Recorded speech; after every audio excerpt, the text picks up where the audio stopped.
तो आज बात करते हैं एक ऐसे रहस्य की जिसने दशकों से कई सवाल खड़े किए हैं। ये कहानी है 1966 में भारत के परमाणु कार्यक्रम के जनक होमी जे भाभा की मौत की। क्या ये सिर्फ एक दुखद प्लेन क्रैश था या फिर इसके पीछे कोई बहुत बड़ी साजिश थी? चलिए मिलकर इस मामले की तह तक चलते हैं। अच्छा, तो चलिए सीधे इस मामले के सबसे बड़े सवाल पर आते हैं। वो पहेली जो आज तक नहीं सुलझी।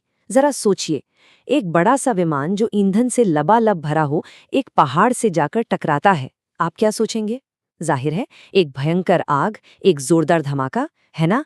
लेकिन अगर ऐसा कुछ हुआ ही ना हो तो?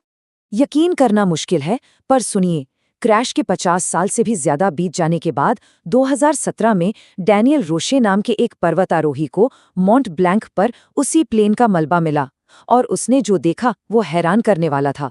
उसने कहा कि वहां किसी बड़े धमाके या आग का कोई भी निशान नहीं था। ये बात बहुत अजीब है क्योंकि एक बोइंग 707 जैसा विमान हजारों लीटर फ्यूल लेकर उड़ता है। पहाड़ से टकराने पर तो एक जबरदस्त आग लगनी ही चाहिए थी और आग के निशानों का ना मिलना यही इस शक की सबसे बड़ी वजह है। अब किसी भी साजिश की थ्योरी में जाने से पहले एक बार उन तथ्यों पर नजर डाल लेते हैं जिन पर कोई विवाद नहीं है। तारीख थी 24 जनवरी 1966। एयर इंडिया की फ्लाइट 101 जिसका नाम था कंचनजंगा, आल्प्स के पहाड़ों में मॉन्ट ब्लॉन्क पर क्रैश हो गई। विमान में सवार सभी 117 लोगों की मौत हो गई। सरकारी रिपोर्ट में कहा गया कि ये खराब मौसम और पायलट की गलती से हुआ एक हादसा था, पर जैसा कि हमने देखा, कुछ सबूत इस सीधी सादी कहानी से बिल्कुल मेल नहीं खाते। लेकिन उन 117 लोगों में एक नाम ऐसा था जिसने इस क्रैश को हमेशा हमेशा के लिए एक रहस्य बना दिया। वो नाम था डॉक्टर होमी जहांगीर भाभा का। तो आखिर कौन थे होमी जे भाभा और क्यों उनकी मौत इतनी ज्यादा मायने रखती है? देखिए, होमी भाभा कोई आम यात्री नहीं थे।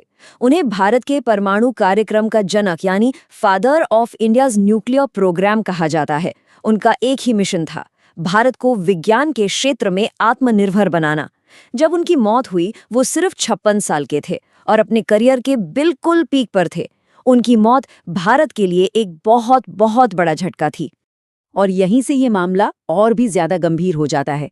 अपनी मौत से महज 3 महीने पहले अक्टूबर 1965 में भाभा ने ऑल इंडिया रेडियो पर एक बहुत बड़ा बयान दिया था।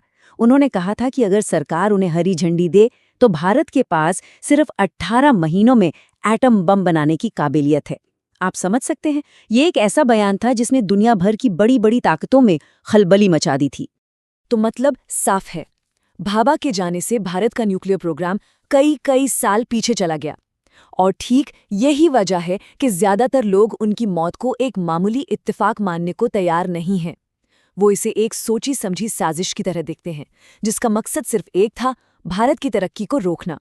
तो अब आते हैं इस कहानी की सबसे बड़ी और सबसे ज्यादा चर्चा में रहने वाली कॉन्स्पिरेसी थ्योरी पर, जिसमें नाम आता है सीधे सीधे अमेरिका की खुफिया एजेंसी CIA का। ये थ्योरी सिर्फ हवा में नहीं है, इसको और बल मिला 2008 में आई एक किताब से जिसका नाम था कॉन्वर्सेशंस विद द क्रो। इस किताब में ये दावा किया गया है कि एक CIA अधिकारी ने माना था कि भाभा के प्लेन क्रैश के पीछे अमेरिका का हाथ था। लेकिन सवाल है, क्यों? अमेरिका ऐसा क्यों करेगा? किताब के मुताबिक 1960 के दशक में अमेरिका भारत की न्यूक्लियर ताकत से बहुत परेशान था। चीन पहले ही एक न्यूक्लियर पावर बन चुका था और वो बिल्कुल नहीं चाहते थे कि एशिया का कोई और देश इस क्लब में शामिल हो। उनकी नज़रों में भाभा एक खतरनाक इंसान थे क्योंकि वो भारत को आत्मनिर्भर बना रहे थे, जो शायद अमेरिकी हितों के खिलाफ जाता। लेकिन रुकिए, कहानी अभी खत्म नहीं हुई है। इसमें एक और एंगल है जो इस पूरे मामले को और भी ज्यादा पेचीदा बना देता है। भाभा की मौत अकेली नहीं थी, ये एक बहुत ही छोटी और संदिग्ध समय सीमा में हुई एक दूसरी बड़ी त्रासदी के ठीक बाद हुई थी। जरा इस टाइमलाइन पर गौर कीजिए। 11 जनवरी 1966 भारत के उस वक्त के प्रधानमंत्री श्री लाल बहादुर शास्त्री जी का ताशकंद में रहस्यमयी हालात में निधन हो गया। उनकी मौत पर भी आज तक सवाल उठते हैं। और शास्त्री जी की मौत के ठीक 13 दिन बाद 24 जनवरी को होमी भाभा की प्लेन क्रैश में मौत हो जाती है। सिर्फ 13 दिन, 2 हफ्तों से भी कम का वक्त।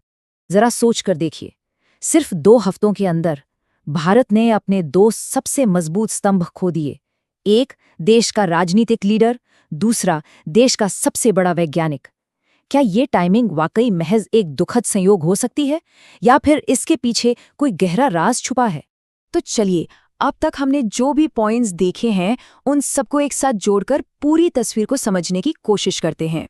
तो हमारे पास क्या क्या है? एक प्लेन क्रैश की साइट जहां आग का कोई नामो निशान नहीं, एक जीनियस साइंटिस्ट जो 18 महीने में एटम बम बनाने का ऐलान कर चुका था, CIA के एक अफसर का कथित कबूलनामा, और इन सब के ऊपर सिर्फ 13 दिन के अंदर देश के 2 सबसे बड़े लीडर्स की मौत।